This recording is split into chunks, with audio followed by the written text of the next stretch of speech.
কেরে নাফিতের দোকানে যদি ইনকাম না হয় তাহলে এক কাম কর, আমার বাড়িতে দেখ একটা গেমের লিঙ্ক লাগানি আছে, ডাউনলোড কর আর যাই নিয়ে মাগির বাল চাট। তুমি মাদারচোদ তো ভাবতে দাও না।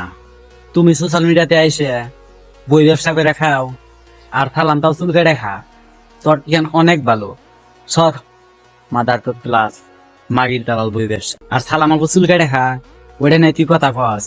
তুই মাগির তাটার পাশাপাশি বই ব্যবসায়ীও, তাই তোর এখানে কথা কওয়ার কোনো দরকার নাই, সবাই জানে ওইটা। মিট আপ চেঞ্জ হইব, একসাথে চলাফেরাও চেঞ্জ হইব, সময় চেঞ্জ হইব, সবকিছুই চেঞ্জ হইব, কিন্তু তুই যে রেন্টিতে গাথা ছাড়স ওইটা কোনোদিনও চেঞ্জ হইব না। মাদারচোদ মাগির দালাল। আর তোর বইয়ের যে 10-12 জনে গাথা ছাড়ে ওইটাও চেঞ্জ হইব, খালি 10-12 জনের থেকে 15-20 জন হবো। বাচ্চা লেন্ডিরে রোশ না করলে তো আর ঘুমিয়ে আইতো না। আর হে বাচ্চা লেন্ডি নিয়ে ভিডিও করো, শরম কি আছে নাকি বেচা গেছ? সর না ভিতরা তোকে সোফাই দেখ পারবো না। আওয়াল চোদ মাদারচোদ, আমাদের সোফা তোর কেমন করে দেখ পারবেন ধরবো? আমরা তো তোর আর তোর বইয়ের ইনস্টাগ্রামে পুরন ভিডিও বানানোর থেকে বাধা দেই, মানে তো পেলি।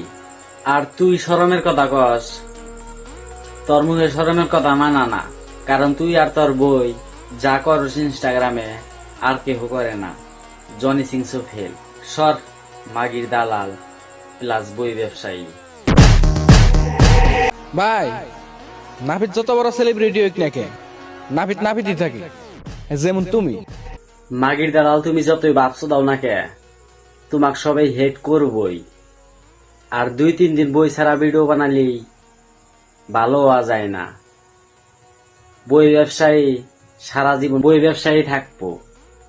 আর তুই সালামেক নিয়ে কথা কওয়া বাদ দে, কারণ সালাম যদি একবার তক পেলা আরম্ভ করে আগের মতন তুই লাইভে এসে কান্না করবি। ভালো হয়ে যা মাদারচোদ প্লাস মাগির দালাল।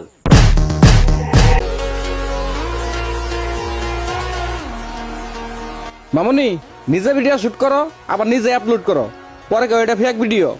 যা সর নষ্টা মাগি। তুমি মাদারচোদ তো ভাবছো দেয় না, কারণ তোমার বই আর পারবিনের মাঝে কোনো পার্থক্য নাই। বিশ্বাস না হলে দেখো।